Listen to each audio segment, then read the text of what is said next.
நான் உங்ககிட்ட ஒரு சிம்பிளான விஷயம் சொன்னா, இனிப்பு முழுசா நிறுத்தாமலேயே உங்க சர்க்கரைய நல்லா கண்ட்ரோல் பண்ணலாம் என்றா நம்புவீங்களா?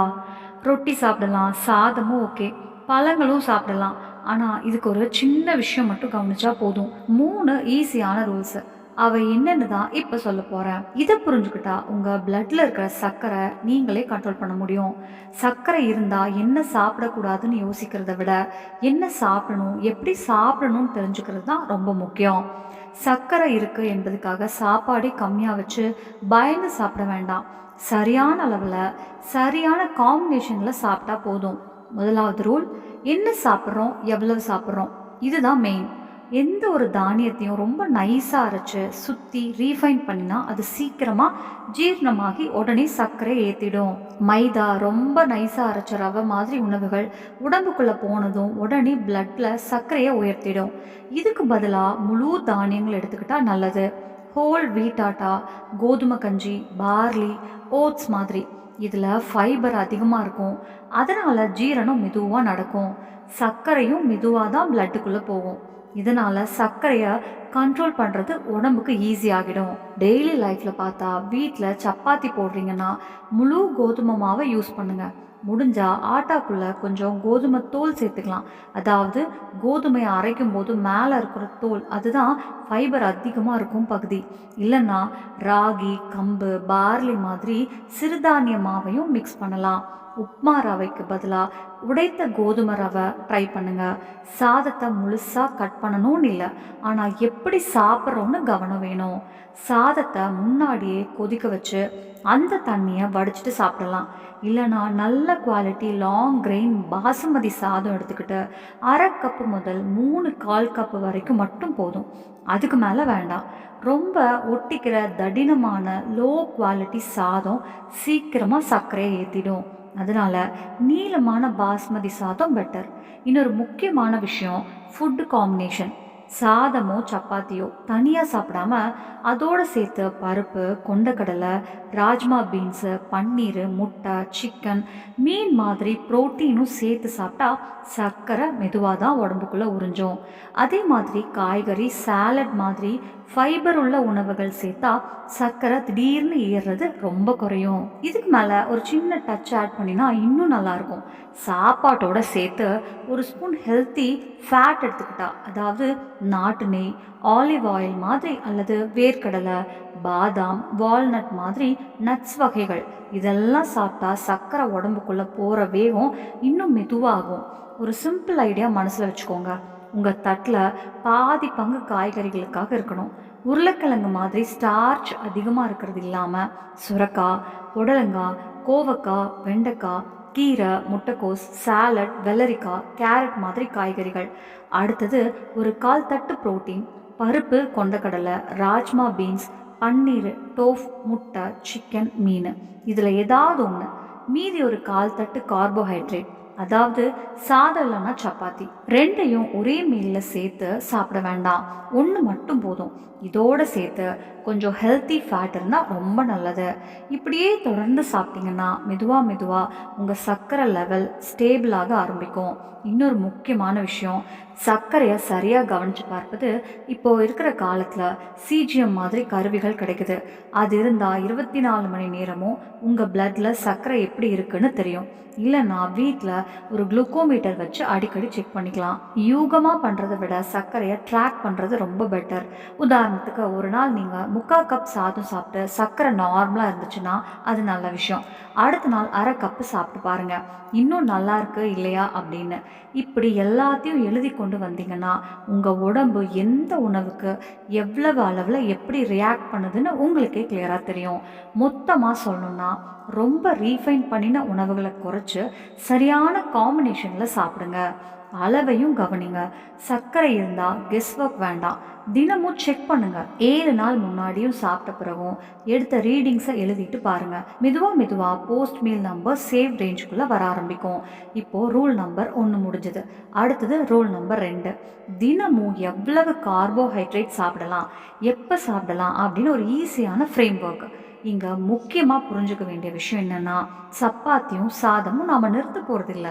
ஜஸ்ட் அதை எப்படி நம்ம தினசரி மீல்ஸில் ஃபிட் பண்ணுறோன்னு தான் கற்றுக்க போகிறோம். பல பேர் என்ன கேட்பாங்கன்னா, ஒரு நாளைக்கு எவ்வளவு கார்போஹைட்ரேட் சாப்பிடலாம் அப்படின்னு. ரொம்ப சிம்பிளாக சொன்னால், பெண்கள் ஒவ்வொரு மீல்லையும் சுமார் 30லேருந்து 45 கிராம் கார்போஹைட்ரேட் எடுத்துக்கலாம். ஆண்களாக இருந்தால் 45 முதல் 60 கிராம் வரைக்கும் ஓகே. ஆனால் உங்கள் சர்க்கரை இன்னும் சரியாக கண்ட்ரோலுக்கு வரல அப்படின்னா எப்பவும் குறைந்த அளவில் இருந்தே ஆரம்பிங்க. அதாவது 30லேருந்து 45 கிராம் ரேஞ்ச் தாண்டாதீங்க. அதோடு சேர்த்து உங்கள் சர்க்கரையை அடிக்கடி செக் பண்ணிக்கிட்டே இருங்க. சாப்பாடு உங்கள் உடம்புக்கு எப்படி வேலை செய்கிறதுன்னு பார்த்து அதுக்கு ஏற்ற மாதிரி கார்போஹைட்ரேட் அளவை கொஞ்சம் கம்மி அல்லது கொஞ்சம் அதிகம் பண்ணிக்கலாம். எந்த உணவில் எவ்வளவு கார்போஹைட்ரேட் இருக்குது அப்படின்னு தெரியலனா இப்போது சில பேசிக் விஷயங்கள் சொல்கிறேன். இதை நோட் பண்ணிக்கோங்க, ரொம்ப யூஸ்ஃபுல்.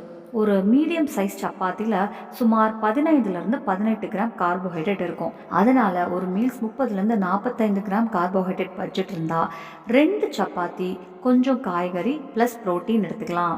சாதம் சாப்பிட்றீங்கன்னா அரை கப் சமைச்ச சாதத்தில் சுமார் 20லேருந்து 25 கிராம் கார்போஹைட்ரேட் இருக்கும். 3/4 கப்பில் சுமார் 30லேருந்து 35 கிராம் இருக்கும். அதே மாதிரி ஒரு கிண்ணம் சமைத்த கோதுமை கஞ்சி அல்லது ஓட்ஸில் சுமார் 25லேருந்து 30 கிராம் கார்போஹைட்ரேட் கிடைக்கும்.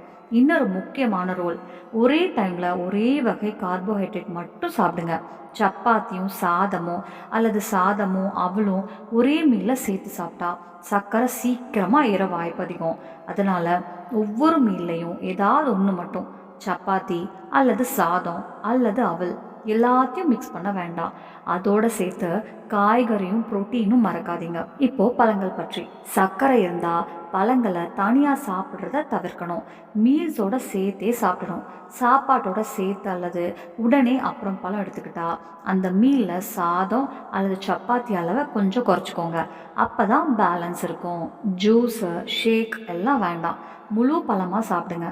இன்னொரு சின்ன ட்ரிக், மீலில் கார்போஹைட்ரேட் கடைசியில் சாப்பிடுங்க. முதல்ல காய்கறி, அப்புறம் புரோட்டீன், அதுக்கப்புறம் தான் சாதம் அல்லது சப்பாத்தி. இப்படி சாப்பிட்டா சர்க்கரை திடீர்னு ஏறாது. சாப்பிட்டதும் 10லேருந்து 15 நிமிஷம் மெதுவாக நடக்கிறதும் ரொம்ப நல்ல ஹேபிட். இது போஸ்ட் மீல் சர்க்கரையை ஏறுறதை நிறைய குறைக்கும். ஒரு முக்கியமான வார்னிங், நீங்கள் இன்சுலின் அல்லது சர்க்கரை மாத்திரை எடுத்துகிட்டு இருக்கீங்கன்னா கார்போஹைட்ரேட் அளவை கம்மி பண்ணும்போது லோ சுகர் வர சான்ஸ் இருக்கும். அதனால் டோஸ் விஷயத்தை எப்போவும் உங்கள் டாக்டர்கிட்ட பேசிட்டு தான் மாற்றணும். இப்போது உங்களுக்கு ரெடிமேடாக 3 ஆப்ஷன் சொல்கிறேன். ஆப்ஷன் ஏ, 2 சப்பாத்தி, ஒரு கிண்ணம் பருப்பு அல்லது ராஜ்மா பீன்ஸ் அல்லது கொண்டக்கடலை, ஒரு பெரிய கிண்ணம் காய்கறி ப்ளஸ் சாலட். ஆப்ஷன் பி, அரை கப்பு முதல் 3/4 கப்பு நல்லா வேக வைத்த பாஸ்மதி சாதம், முன்னாடியே ஒரு தடவை கொதிக்க வச்சு தண்ணி வடித்தா இன்னும் பெட்டர். அதோட ஒரு கிண்ணம் பருப்பு, ராஜ்மா பீன்ஸ், கொண்டக்கடலை, ஒரு பெரிய கிண்ணம் காய்கறி. 3வது ஆப்ஷன் ரொம்ப சிம்பிள், ஒரு கிண்ணம் கோதுமை கஞ்சி அல்லது ஓட்ஸ், அதோட பன்னீர் இல்லைன்னா முட்டை, கூடவே ஒரு பெரிய கிண்ணம் காய்கறி. இந்த 3 டெம்ப்ளேட்ஸில் இருந்து உங்களுக்கு பிடிச்ச எந்த ஒரு ஆப்ஷனையும் தேர்ந்தெடுத்து உங்கள் டேஸ்ட் மற்றும் வசதிக்கு ஏற்ற மாதிரி சிறிய மாற்றங்கள் பண்ணிக்கலாம். இப்போது ரூல் நம்பர் 3க்கு போகலாம். ஒவ்வொரு மீல்லையும் எவ்வளவு புரோட்டீன் வேணும்? ஏன் டயபெட்டிஸ் இருந்தால் புரோட்டீன் இவ்வளோ முக்கியம்? பல பேர் டயபெட்டிஸில் புரோட்டீனுக்கு அவ்வளவா முக்கியத்துவம் கொடுக்க மாட்டாங்க. ஆனால் உண்மை என்னென்னா, சாப்பிட்டதுக்கப்புறம் சர்க்கரை திடீர்னு ஏறாமல் இருக்க புரோட்டீன் தான் அதிகமாக உதவும். புரோட்டீன் வயிற்றை நீண்ட நேரம் ஃபுல்லாக வச்சுக்க உதவும். அதனால் ஜீரணம் மெதுவாக நடக்கும். அதோடு சேர்த்து நம்ம மசில்ஸையும் பாதுகாக்கும். மசில் ஸ்ட்ராங்காக இருந்தால் சர்க்கரையை உடம்பு நல்லா யூஸ் பண்ணும். அதனால் கண்ட்ரோலாகவும் இருக்கும். அதனால் கண்ட்ரோலும் நல்லாயிருக்கும். ஒரு சாதாரண மனிதனுக்கு ஒரு நாளைக்கு கிலோ உடல் ஏடிக்கு குறைந்தது பட்சம் 1 முதல் 1.2 கிராம் புரோட்டீன் வேணும். உதாரணத்துக்கு நீங்கள் 60 கிலோ இருந்தால் தினமும் குறைந்தது 60 முதல் 72 கிராம் புரோட்டீன் எடுத்துக்கணும். இதை கிடைக்க வைக்கிறதுக்கு ஃபஸ்ட்டு வே என்னன்னா, அந்த புரோட்டீனை 3 மீல்ஸாக சமமாக பிரித்து சாப்பிட்றது. இப்போது கொஞ்சம் ஈஸியாக கணக்கு போடுறதுக்கு சில எக்ஸாம்பிள் பார்ப்போம். ஒரு முட்டையில் சுமார் 6 கிராம் புரோட்டீன் இருக்குது. 100 கிராம் பன்னீரில் சுமார் 18லேருந்து 20 கிராம் புரோட்டீன் கிடைக்கும். 100 கிராம் சிக்கனில் சுமார் 25லேருந்து 27 கிராம் புரோட்டீன் இருக்கும். 100 கிராம் மீனில் சுமார் 20லேருந்து 22 கிராம் புரோட்டீன் கிடைக்கும். ஒரு கிண்ணம் பருப்பில் சுமார் 8லேருந்து 10 கிராம் புரோட்டீன் இருக்கும்.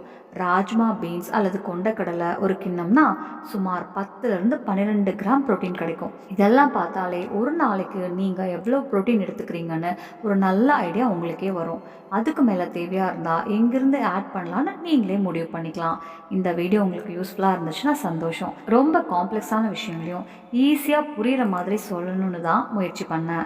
அது வரைக்கும் உங்கள் உடம்பை கவனிச்சுக்கோங்க, சந்தோஷமாக இருங்க, தினமும் புதுசாக ஏதாவது கற்றுக்கிட்டு ஹெல்த்தியாக இருங்க. இந்த வீடியோ உங்களுக்கு பயனுள்ளதாக இருந்துச்சுன்னா ஒரு லைக் போட மறக்காதீங்க.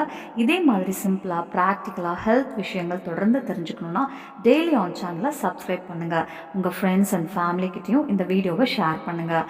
அடுத்த வீடியோவில் இன்னொரு யூஸ்ஃபுல் டாப்பிக்கோட சீக்கிரமே சந்திப்போம். அது வரைக்கும் டேக் கேர், ஸ்டே ஹெல்த்தி. நன்றி.